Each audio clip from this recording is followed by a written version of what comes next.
Hello students, आज हम लोग NCERT class 10th math chapter number 1 वास्तविक संख्याएं पढ़ने वाले हैं।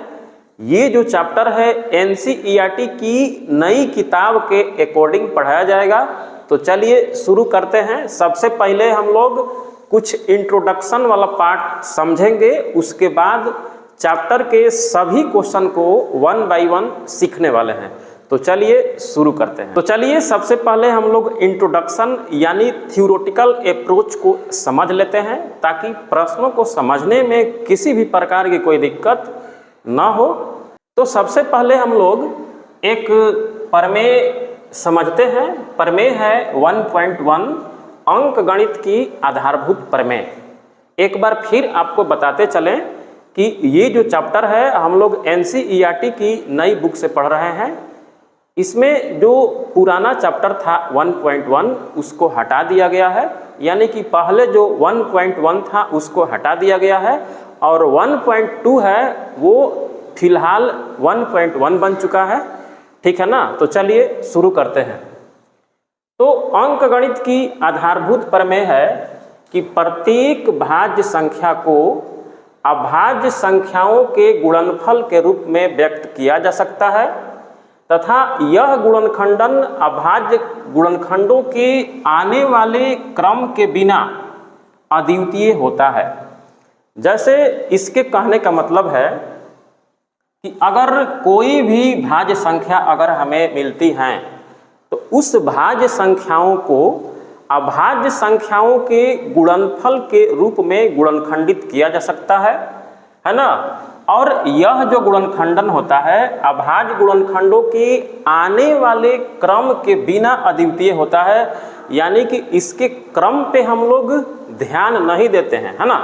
बिना क्रम पे ध्यान दिए भी ये अपने आप में अद्वितीय होता है। चीज़ों को थोड़ा सा बढ़िया से समझते हैं। जैसे मान लीजिए कि x कोई भाज्य संख्या है ना। तो इस भाज्य संख्याओं को हम लोग अभाज्य संख्याओं के गुणनफल के रूप में इस प्रकार गुणनखंडित कर सकते हैं, है ना। जैसे मान लीजिए कि कोई नंबर है वो ऐसे लिखा हुआ है 2, 3, 5, 7। मान लीजिए कि कोई भाज्य संख्या है और हमने उसका गुणनखंड किया तो ये अभाज्य संख्याओं के गुणनखंड के रूप में इस प्रकार हो गया। तो हम इसे चाहे ऐसे लिखें चाहे इस चीज़ को ऐसे लिखें 3, 5, 7, 2। तो इसमें और इसमें कोई फर्क नहीं होने वाला है, ये अपने आप में अद्वितीय है। इसीलिए कहा जा रहा है कि किसी भी भाज्य संख्या को अभाज्य संख्याओं के गुणनफल के रूप में व्यक्त किया जा सकता है। जैसे इसको हम लोग गुणा करेंगे तो ये बनेगा एक भाज्य संख्या, और उस भाज्य संख्या को अगर हम तोड़ते हैं तो इस प्रकार बनेगा। तो इसे चाहे ऐसे लिख दें चाहे ऐसे लिख दें, कोई फर्क नहीं पड़ने वाला है, ये अपने आप में अद्वितीय है। यहाँ बोल रहा है कि प्रत्येक भाज्य संख्या को अभाज्य संख्याओं के गुणनफल के रूप में व्यक्त किया जा सकता है, और यह गुणनखंडन जो होता है अभाज्य गुणनखंडों के आने वाले क्रम के बिना अद्वितीय होता है। यानी कि इसके क्रम पर हम लोग ध्यान नहीं देंगे। इसको ऐसे लिखें चाहे ऐसे लिखें, इसमें कोई फर्क नहीं पड़ने वाला है, ये अपने आप में अद्वितीय होता है। आइए कुछ और नए कंसेप्ट को समझते हैं।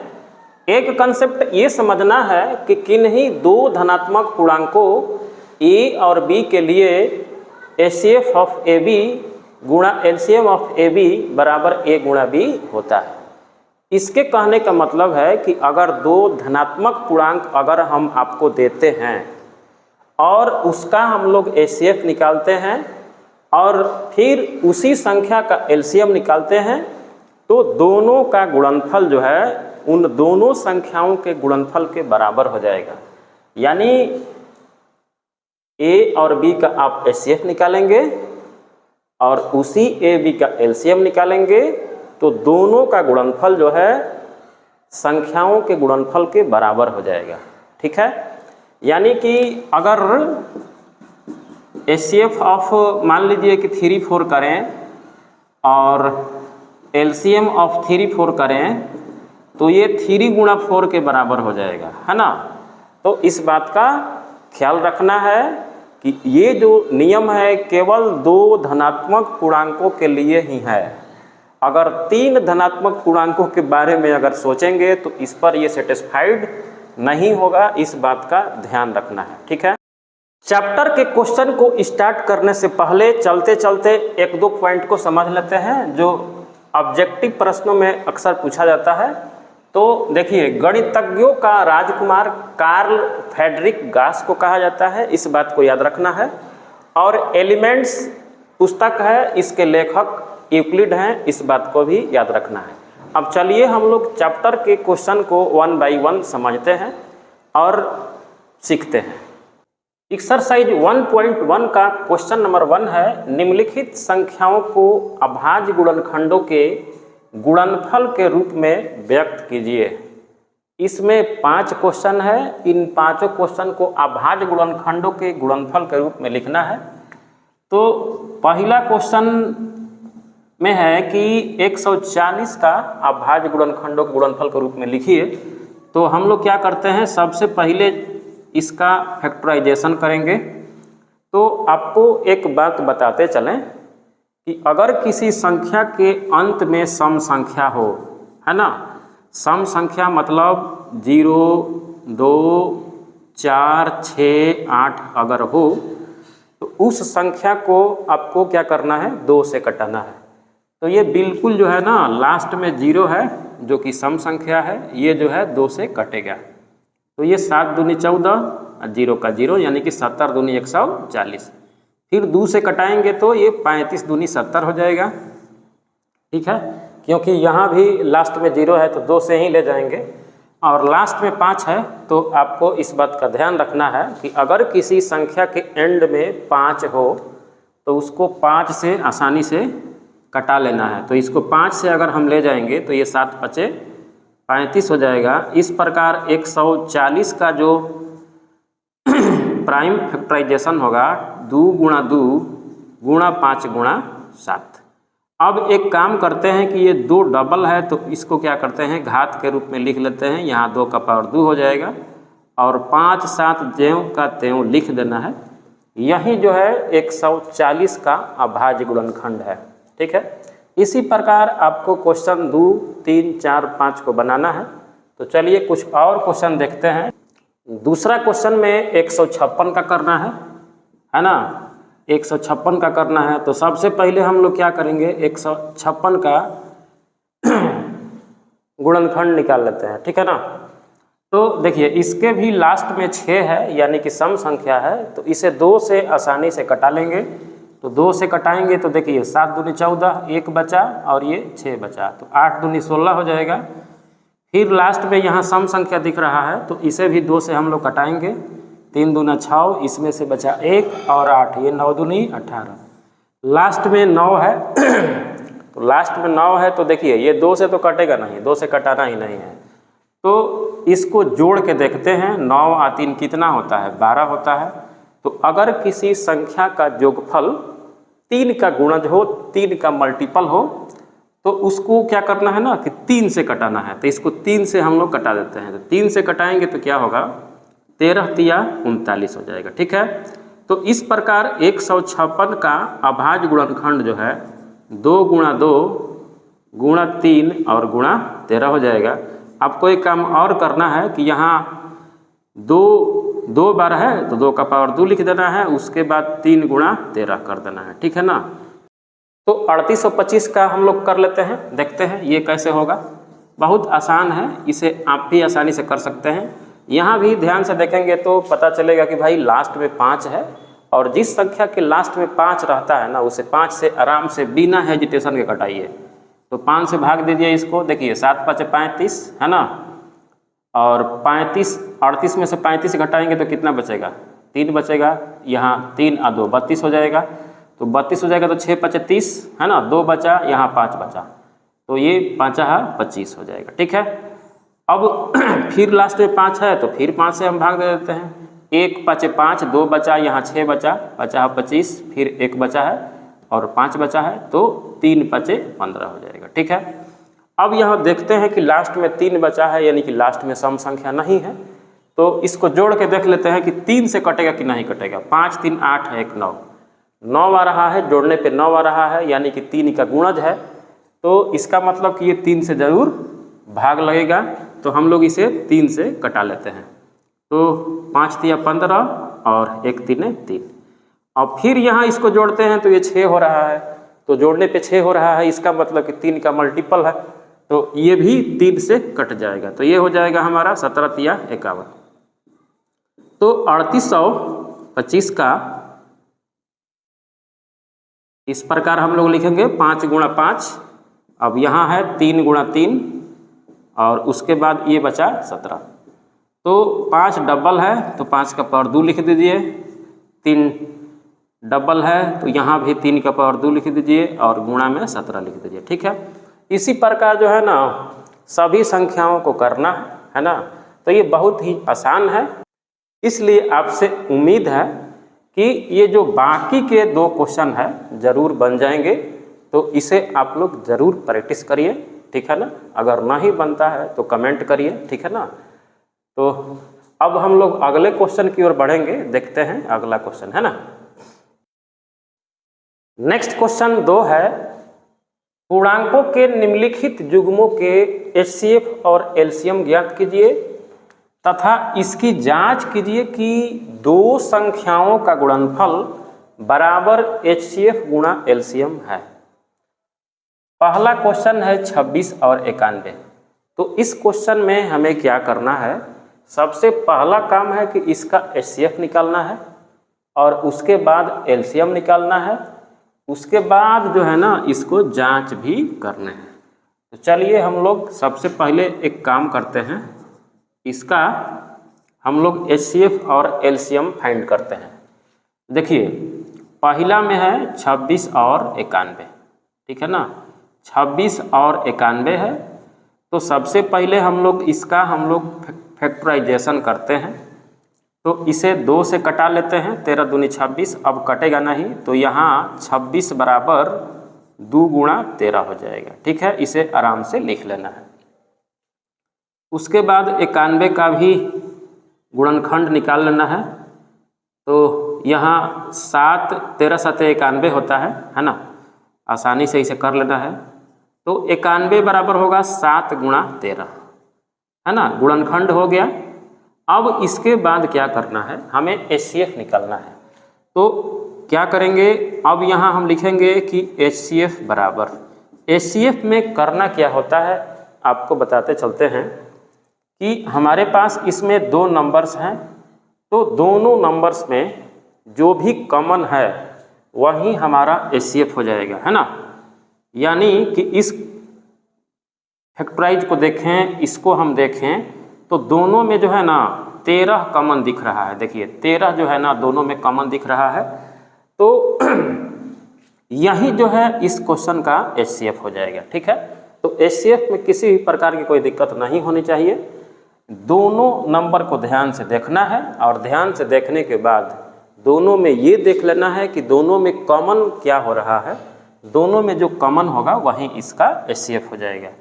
अब LCM की बात है, LCM कितना होगा, तो LCM में हम लोग क्या करेंगे कि इसमें 2 है, इसमें 2 नहीं है, तो जो नहीं है उसको भी लिखना है ना।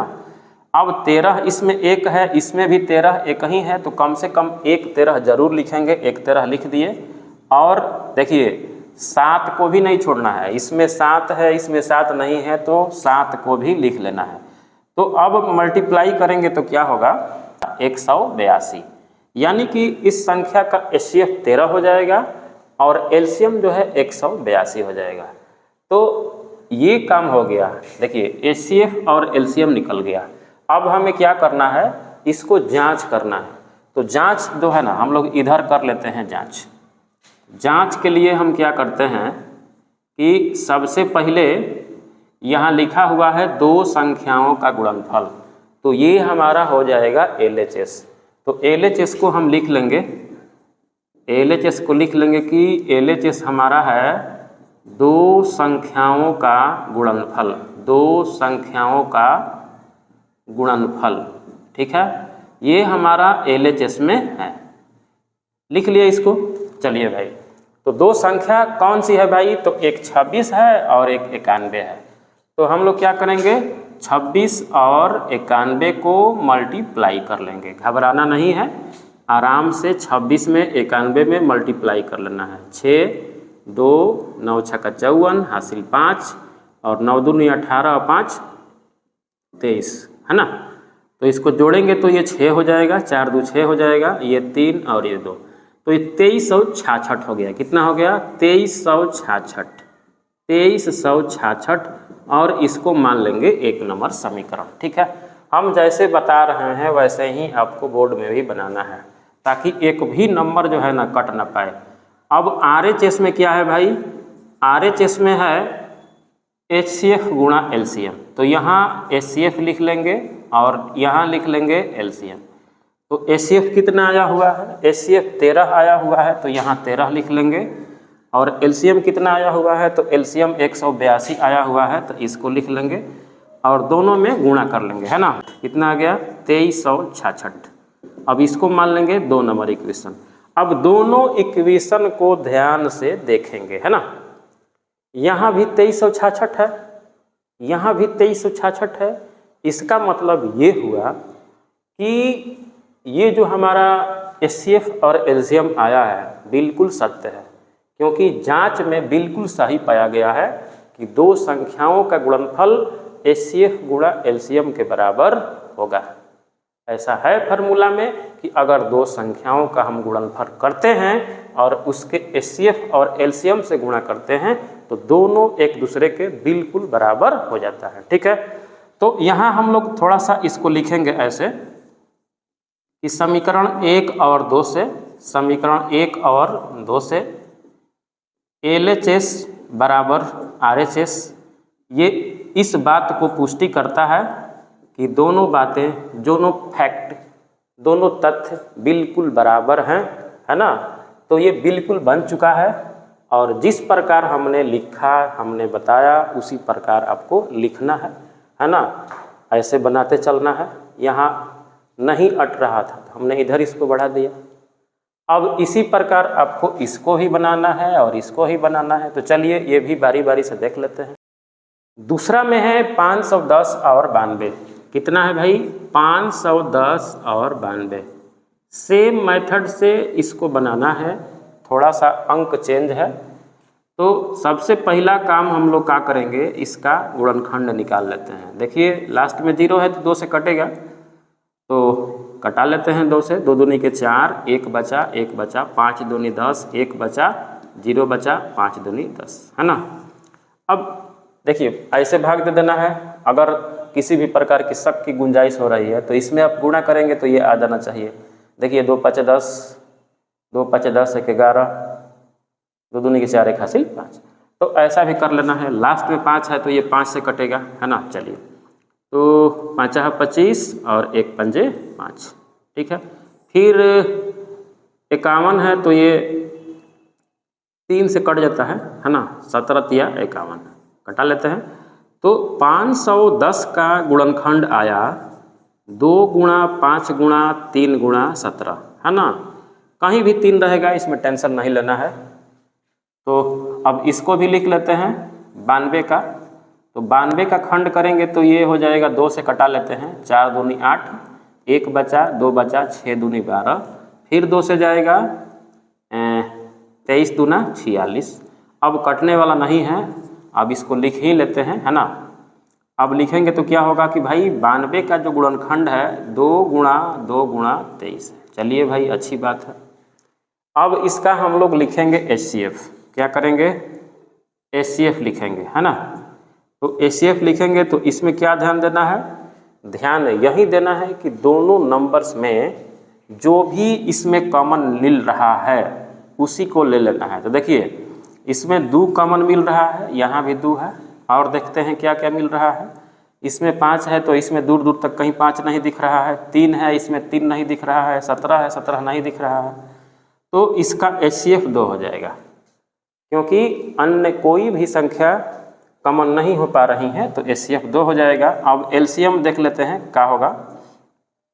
अब एलसीएम में देखिए एक बात बताते चलते हैं, इसमें 2 एक ही है और इसमें 2 2 है। तो आपको क्या करना है एलसीएम में कि बड़ी घात वाली संख्याओं को उठा लेना है, छोटी घात वाली संख्याओं को छोड़ लेना है ना। आपको ये बात ध्यान में रखना है कि इसमें 2 एक ही है और इसमें 2 2 है, तो 2 वाला को उठा लेना है, बड़ी घात वाला उठा लेना है, छोटी घात वाले को छोड़ देना है। अब 2 पे विचार नहीं करना है। अगला जो डिजिट है 5 है, तो 5 इसमें है लेकिन इसमें नहीं है, तो किसी को छोड़ना भी नहीं है, इसको भी ले लिए हम। अब 3 की जहाँ तक बात है तो 3 इसमें है, इसमें भी नहीं है, तो 3 को भी लेना पड़ेगा, ठीक है। अब 17 है तो 17 को भी लेना पड़ेगा, 23 इसमें एगो है तो 23 को भी लेना पड़ेगा, ठीक है। अब उसके बाद क्या करना है कि एलसीएम में इतना सारा हो गया है नंबर, अब इसको क्या करना है, आपको गुणा करना है और गुणा करके लिख लेना है। तो इसमें गुणा कर लेंगे तो इसका गुणनफल आएगा 23,460, आप गुणा करके देख लीजिएगा, ठीक है। तो हमारा HCF 2 हो गया और एलसीएम हो गया 23,460। अब जहाँ तक जांच का सवाल है तो हम लोग जांच भी करके देख लेते हैं कि जांच कैसे होना है, ठीक है। जांच में क्या करना है, आपको LHS में जो भी बातें लिखी हुई हैं उसको लिखिए। देखिए 2 संख्याओं का गुणनफल क्या लिखा हुआ है, 2 संख्याओं का गुणनफल, 2 संख्याओं का गुणनफल, इस चीज़ को लिखना है। तो 2 संख्याएं मेरे पास कौन कौन सी है भाई, तो 510 और 92 है, 510 और 92 है। 510 और 92 में गुणा कर दीजिए 46,920, इसको 1 नंबर मान लेना है, 46,920 को। अब ये हमारा LHS हो गया। अब RHS में क्या करते हैं भाई, RHS में HCF गुणा LCM करना है, तो HCF गुणा हम LCM कर दिए। HCF कितना है, तो HCF हमारे पास केवल 2 आया है, तो यहाँ 2 कर देंगे। और LCM कितना है, LCM है 23,460, 23,460। अब इसमें इसको डबल करेंगे तो कितना हो जाएगा, 0 2 छक्का 12, 2 चौके 8 1 9, 2 तिहाई 6, 2 दूनी के 4, ठीक है। 46,920। दोनों को ध्यान से देखेंगे तो हम लोग पाएंगे कि दोनों बिल्कुल एक दूसरे के बराबर है। इसका मतलब ये हुआ कि दोनों बिल्कुल बराबर हो गया है, हमारा जांच सफल हो गया है। समीकरण 1 और 2 से हम यहाँ पा रहे हैं कि left hand side equal to right hand side है। हमें यही जांच करना था, यही दिखाना था कि ये बातें बिल्कुल सत्य होनी चाहिए, क्योंकि 2 संख्याओं का गुणनफल HCF गुणा LCM के बराबर होता है, ठीक है। इसी प्रकार क्वेश्चन नंबर 3 को आप बिल्कुल बना सकते हैं, इसमें कोई दिक्कत नहीं है। तो एक क्वेश्चन आपको प्रैक्टिस के लिए दे रहे हैं, इसको जरूर प्रैक्टिस करिए। नेक्स्ट क्वेश्चन 3 है, अभाज्य गुणनखंड विधि द्वारा निम्नलिखित पूर्णांकों के HCF और LCM ज्ञात कीजिए। तो चलिए इसको सॉल्व करते हैं। पहला क्वेश्चन है 12, 15 और 21, है ना। 12, 15 और 21 इसका HCF निकालना है और उसके बाद LCM निकालना है, ठीक है। तो सबसे पहले हम लोग इसका गुणनखंड निकाल लेते हैं। 2 से कटाएंगे तो भाई ये 6 हो जाएगा, इसको 2 से कटाएंगे तो ये 3 हो जाएगा। तो यहाँ 12 का जो भी खंड हो रहा है इसको हम लोग लिख लेते हैं, है ना। 2 गुणा 2 गुणा 3, है ना, और यहाँ कोमा देना है। और उसके बाद 15 का खंड कर लेना है, यहाँ 3 से कटाएंगे तो ये 5 तिया 15 हो जाएगा। फिर 15 बराबर 3 गुणा 5 लिख लेना है, यहाँ कोमा देना है। फिर ऐसे ही यहाँ 21 का खंड करके हमें लिख लेना है, 7 के 21 हो जाएगा। तो यहाँ 21 बराबर 3 गुणा 7 लिख लेना है, ठीक है। अब हमें HCF और LCM बारी बारी से लिखना है। तो देखिए अब HCF बराबर, HCF में क्या करना है कि इन तीनों नंबर में से ये देखना है कि क्या कॉमन हो रहा है, तीनों में देखना है, 2 में नहीं। तो इसमें 3 3 3 दिख रहा है, यानी कि 3 कॉमन हो रहा है। और देख लेते हैं क्या कॉमन हो रहा है। तो 2 इसमें है लेकिन इसमें नहीं है, चलिए भाई इसमें भी नहीं है। 5 इसमें है तो इसमें कहीं नहीं दिख रहा है, 7 भी नहीं दिख रहा है। तो केवल 3 जो है इन तीनों टर्म में कॉमन है। इसका मतलब कि हाईएस्ट कॉमन फैक्टर जो है 3 हो जाएगा और यही इसका आंसर हो जाएगा। इसी प्रकार हमें एलसीएम भी निकालना है। तो एलसीएम बराबर ये देखना है कि भाई इसमें 2 डबल है, इसमें 2 है ही नहीं, इसमें है ही नहीं। तो दोनों को लिखना है, मतलब अधिकतम घात वाले नंबर्स को लिख ही लेना है। इसमें 3 एक ही है, इसमें भी 3 एक ही है, इसमें भी 3 एक ही है, तो उसको छोड़ना नहीं है, लिख लेना है। और इसमें 1 5 है तो 5 को भी ले लेना है, किसी को छोड़ना नहीं है भाई। और इसमें 7 है, उसको भी नहीं छोड़ना है, सबको ले लेना है, सबको समाहित कर लेना है। ठीक है, चलिए गुणा करते हैं, देखते हैं कितना आंसर होता है। 2 दूनी के 4, 4 तिहाई 12, 12 पचे 60 और 60 में 7 से गुणा करेंगे तो 420 हो जाएगा। ठीक है, इस प्रकार पहला क्वेश्चन का आंसर 3 और 420 हो जाएगा। ठीक है, नेक्स्ट क्वेश्चन 2 देखते हैं, यहीं पर बनाकर देख लेते हैं हम लोग। यहाँ 17, 23 और 29 का करना है। तो एक काम करते हैं हम लोग, 17 का जो भी फैक्टराइजेशन होने वाला है लिख लेते हैं। 17 का 17 गुणा 1 हो जाएगा। ठीक है, कुछ नहीं है तो 1 लिख लेते हैं। और 23 चूँकि प्राइम नंबर है, ये भी किसी से कटेंगी नहीं, तो 23 का भी 23 गुणा 1 हो जाएगा। और इसी प्रकार अगर 29 का लिखा जाए तो ये भी 29 गुणा 1 हो जाएगा। ये तीनों चूँकि अभाज्य संख्या है तो इसका और अभाज्य संख्या गुणनफल में तो होगा नहीं, तो हम लोग क्या करते हैं, इसका अब हम लोग HCF लिख लेते हैं। तो HCF बराबर, देखिए इन तीनों में ध्यान से देखिए क्या मैच कर रहा है, तीनों में क्या कॉमन है। तीनों में 17, 23 और 29 अभाज्य संख्या है, तो इसमें कॉमन जो है कुछ नहीं है, तो 1 वहीं बचेगा। तो यही जो है इसका HCF हो जाएगा। अब जहाँ तक LCM की बात है, तो LCM जो है इन तीनों संख्याओं का गुणनफल, यानी कि 17, 23 और 29 हो जाएगा। और आप बिल्कुल गुणा करके देख सकते हैं कि इसका आंसर क्या आ रहा है, 11,329 इसका आंसर हो जाएगा। ठीक है, यानी कि HCF 1 हो जाएगा और LCM 11,329 हो जाएगा। ठीक है, इसी प्रकार आप इस क्वेश्चन नंबर 3 को बना सकते हैं, बहुत ही आसान है, ज़्यादा डिफिकल्ट नहीं है। नेक्स्ट क्वेश्चन 4 है, HCF 306, 657 बराबर 9 दिया है, तो LCM ऑफ 306, 657 ज्ञात कीजिए। तो इसको हम लोग क्या करते हैं, सीधे एक फार्मूला पे सॉल्व करते हैं। ठीक है ना, इसका फार्मूला क्या है भाई, तो एक हमें फार्मूला पता है कि HCF ऑफ AB गुणा LCM of AB equal to A गुणा B, है ना। ये एक फार्मूला होता है, इस फार्मूला को याद रखना है। तो इस फार्मूले पे सीधे रखकर इसका मान ज्ञात किया जा सकता है। तो यहाँ हम लोग क्या करेंगे कि इसको लिख लेते हैं HCF ऑफ 306, 657 गुणा LCM ऑफ 306, 657 बराबर, यहाँ AB के जगह पे जो भी है उसको लिख लेना है 306 गुणा 657। ठीक है, अब सीधे हम लोग फार्मूला पे रख दिए। अब आगे क्या करने वाले हैं, आगे देखिए इसका वैल्यू दिया हुआ है 9, है ना। तो इसके जगह पे इसको हटाएंगे और हटा के इसके जगह पे 9 बैठाएंगे, क्योंकि इसका वैल्यू दिया हुआ है 9। फिर यहाँ LCM ऑफ 306, 657 दिया हुआ है। चलिए भाई इसी का वैल्यू निकालना है, 306 गुणा 657 को ज्यों का त्यों लिख देना है। अब ये बेचारा देव का त्यों LHS में बना रहेगा, है ना, इसको छेड़छाड़ करने की ज़रूरत नहीं है, है ना। जैसे है एज इट इज ऐसे ही रखना है। और ये 9 जो है ना गुणा में है, तो ये गुणा में है तो इधर उठ के आएगा और ये बटा में हो जाएगा, है ना, क्योंकि गुणा में जो रहता है उधर जाके भागा में हो जाता है, तो ये भागा में हो जाएगा। तो बिल्कुल ये कट जाएगा, इसको कटाते हैं। 29, 27 3 बचा, 6 बचा, 9 चौके 36।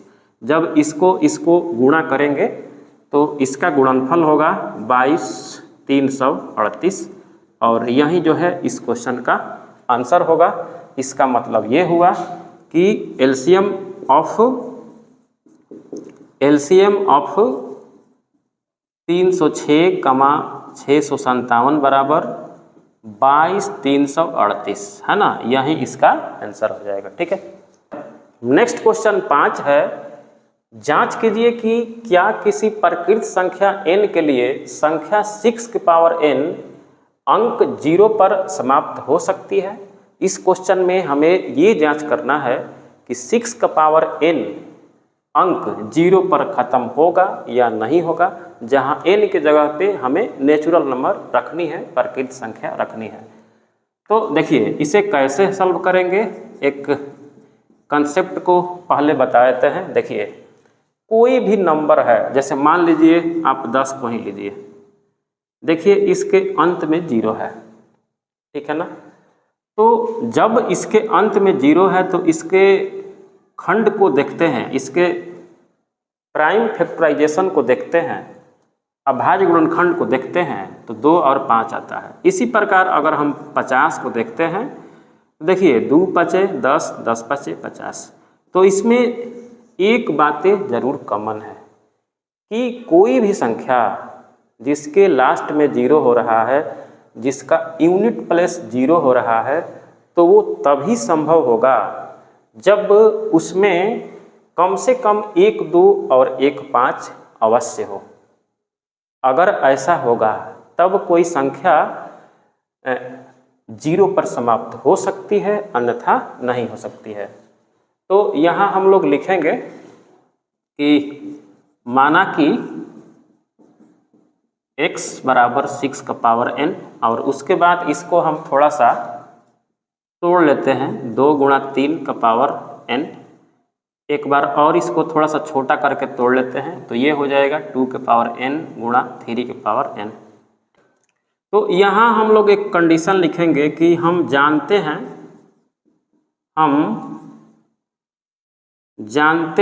कि किसी संख्या का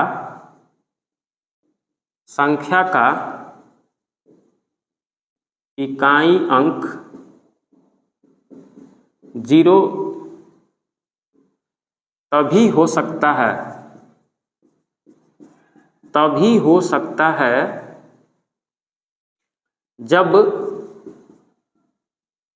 उसके गुणनखंड में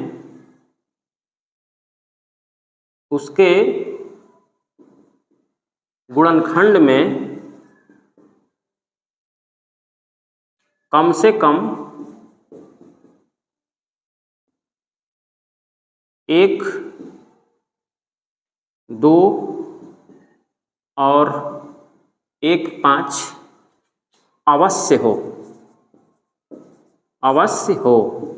ठीक है, यानी कि हम जानते हैं कि किसी संख्या का इकाई अंक 0 तभी हो सकता है जब उसके गुणनखंड में कम से कम 1, 2 और 1, 5 अवश्य हो, जरूर हो। तभी ऐसा हो सकता है कि किसी संख्या का यूनिट प्लेस है ना, इकाई अंक 0 होगा, अन्यथा नहीं होगा। लेकिन x में, जिसको हम x माने हैं, x में 2 और 3 के अतिरिक्त 2 और 3 के अतिरिक्त अन्य संख्या इसका गुणनखंड नहीं है। अन्य संख्या इसका गुणनखंड नहीं है, इसका गुणनखंड नहीं है, अर्थात इसमें 2 तो है, अर्थात इसमें 5 नहीं है ना। 2 तो है लेकिन इसमें 5 नहीं है। ध्यान देना है कि x में 2 और 3 के अतिरिक्त अन्य संख्या इसका गुणनखंड नहीं है, अर्थात इसमें 5 नहीं है, 2 तो है लेकिन 5 नहीं है। अतः x अंक 0 पर समाप्त नहीं हो सकता, 0 पर समाप्त नहीं हो सकता। आपको यही सारा कंडीशंस, यही सारा तथ्य समाहित करके लिख देना है और यही इसका आंसर हो जाएगा। आपको इसमें केवल स्टेटमेंट का यूज करना है। नेक्स्ट क्वेश्चन 6 है, व्याख्या कीजिए कि 7 गुणा 11 गुणा 13 प्लस 13 और ये भाज्य संख्याएं क्यों हैं। इसके बारे में बताना है कि ये भाज्य संख्याएं क्यों हैं। तो हम एक काम करते हैं, पहले इसको करते हैं, है ना, उसके बाद सिमिलरली इसको भी कर लेंगे। तो इसको बनाने का तरीका ये होगा कि सबसे पहले हम जो है यहाँ लिख लेते हैं कि ये जो भी है, जितना भी है, ये हमारा x है, ठीक है। 7 गुणा 11 गुणा 13 प्लस 13, ठीक है। अब इसमें क्या करेंगे हम लोग, देखिए इसमें भी 13 दिख रहा है और इसमें भी 13 दिख रहा है, तो हम लोग 13 ले लेंगे कॉमन। इसमें कॉमन लेंगे तो ये दोनों बचेंगे, तो 11 सत्ते 77 लिख देंगे, ठीक है ना, क्योंकि ये दोनों बचा हुआ है तो गुणा करके लिख देते हैं। और इसमें चूंकि 13 बाहर निकाला है तो इसमें कुछ नहीं बचेगा, केवल 1 बच जाएगा, ठीक है। तो यहाँ 13 लिख दिए और इसमें जोड़ेंगे तो ये 78 हो जाएगा। अब एक काम करते हैं, 78 को खंड कर लेते हैं, तो ये 2 से कटेगा, 3 दूनी 6 और 9 दूनी 18, फिर 3 से ले जाएंगे तो 13 तिया 39 हो जाएगा। तो इसको अगले स्टेप में खंड कर लेते हैं, 2 गुणा 3 गुणा 13। इसको थोड़ा सा अरेंज कर लेते हैं आरोही क्रम में, 2 गुणा 3 गुणा 13 का पावर 2, ठीक है। अब इसमें लिखेंगे हम लोग कि चूंकि x अभाज्य संख्याओं के, ये जो हम x के बारे में बोल रहे हैं, यहाँ जो x आया है तो x जो है अभाज्य संख्याओं के, है ना, अभाज्य संख्याओं के गुणनफल के रूप में है ना, अभाज्य संख्याओं के गुणनफल के रूप में क्या है, गुणनखंडित है। क्या है, गुणनखंडित है ना, गुणनखंडित है ना। आपको इसी प्रकार लिखना है कि x को अभाज्य संख्याओं के गुणनफल के रूप में गुणनखंडित है ना। x अभाज्य संख्याओं के गुणनफल के रूप में गुणनखंडित है, अतः x जो है भाज्य संख्या है, ठीक है। क्योंकि प्रमेय हमारा कहता है, प्रमेय 1.1 हमारा कहता है कि किसी भी भाज्य संख्या को अभाज्य संख्याओं के गुणनफल के रूप में गुणनखंडित किया जा सकता है। इसमें क्रम का ध्यान नहीं देना है, 2 को आगे लीजिए चाहे 2 को पीछे लिखिए, ये बिल्कुल क्रम के बिना भी अपने आप में यूनिक है, ठीक है। तो आप क्या करिए, आप सिमिलरली इस क्वेश्चन को भी बना सकते हैं, ठीक है। अंतिम क्वेश्चन 7 है, किसी खेल के मैदान के चारों ओर एक वृत्ताकार पथ है। मतलब खेल का जो मैदान है वो उसका जो पथ है वृत्ताकार है ना, ऐसे है, ठीक है ना, ऐसे है। और इस मैदान का एक चक्कर लगाने में सोनिया को 18 मिनट लगते हैं, है ना। सोनिया क्या करती है, इस वृत्ताकार मैदान को एक चक्कर जब लगाती है तो उसे 18 मिनट लगते हैं, ठीक है। जबकि इसी मैदान को एक चक्कर लगाने में रवि को 12 मिनट लगते हैं। रवि एक लड़का है, तो इस मैदान को चक्कर कितना मिनट में लगाता है भाई, 12 मिनट में लगाता है। मान लीजिए वे दोनों एक ही स्थान पर और एक ही समय पर चलना प्रारंभ करके एक ही दिशा में चलते हैं, है ना। यानी कि वे लोग क्या करते हैं, एक ही स्थान और एक ही समय पर चलना प्रारंभ करके एक ही दिशा में जाते हैं। मतलब एक इधर जा रहा है तो दूसरा भी इधर ही जा रहा है, मतलब स्थान भी एक ही है, एक ही पॉइंट से स्टार्ट हो रहा है, एक ही समय पर स्टार्ट कर रहे हैं और एक ही दिशा में जा रहे हैं। तो पूछ रहा है कि कितने समय के बाद वे पुनः प्रारंभिक स्थान पर मिलेंगे, ठीक है। तो देखिए इसमें क्या हो रहा है कि रवि और सोनिया, है ना, दोनों मान लेते हैं कि इस स्थान से चलना प्रारंभ किए, एक ही समय पे और एक ही दिशा में यहाँ से चलना प्रारंभ करते हैं, दोनों इधरे आते हैं। तो इसके लिए हमें क्या करना होगा? तो इसके लिए हमें एलसीएम निकालना होगा, क्योंकि एलसीएम जो होती है वह छोटी सी छोटी संख्या होती है जो इन दी हुई दोनों संख्याओं को विभाजित कर दे। तो इसके लिए हमें एलसीएम निकालना पड़ेगा, है ना। तो आवश्यक समय आपको ऐसे लिखना है, आवश्यक समय बराबर, है ना, जो भी समय चाहिए कि भाई कितने समय के बाद वह पुनः प्रारंभिक स्थान पर मिलेंगे। तो इसके लिए आवश्यक समय क्या होगा? तो आवश्यक समय बराबर 18 और 12 का एलसीएम, है ना। 18 और 12 का एलसीएम निकाल देंगे तो हो जाएगा। तो थोड़ा सा इसको खंड करके देख लेते हैं। देखिए 18 का खंड करके देख लेते हैं, है ना। चलिए, तो 18 का खंड हो जाएगा 2 गुणा 3 गुणा 3, और इसी प्रकार 12 का खंड करेंगे तो क्या होगा? तो 6 दूनी 12 और 3 दूनी 6, तो 12 बराबर 2 गुणा 3। तो यहाँ थोड़ा सा रफ करके इसका एलसीएम निकालेंगे, है ना। तो देखिए इसमें 2 एक ही है, इसमें 2 2 है, तो ज़्यादा वाला 2 ले लेना है और कम वाला छोड़ देना है। इसमें 3 एक ही है, इसमें 3 2 है, तो ज़्यादा वाला 3 लेना है और कम वाला छोड़ देना है, ठीक है। तो 2 दूनी के 4, 4 तिहाई 12, बढ़तियाई 36, है ना। ये हो जाएगा आपका 36 मिनट। यानी कि रवि और सोनिया अगर दोनों एक ही स्थान और एक ही समय पर चलना प्रारंभ करेंगे तो 36 मिनट के बाद वे पुनः जो है ना प्रारंभिक स्थान यहाँ पर मिल जाएंगे, ठीक है। तो इस बात का ख्याल रखना है। और आवश्यक समय का मतलब ये हुआ कि कितने समय बाद वे पुनः प्रारंभिक स्थान पर मिलेंगे, है ना। आवश्यक समय का मतलब ये होता है, ठीक है। आज बस इतना ही, बाय।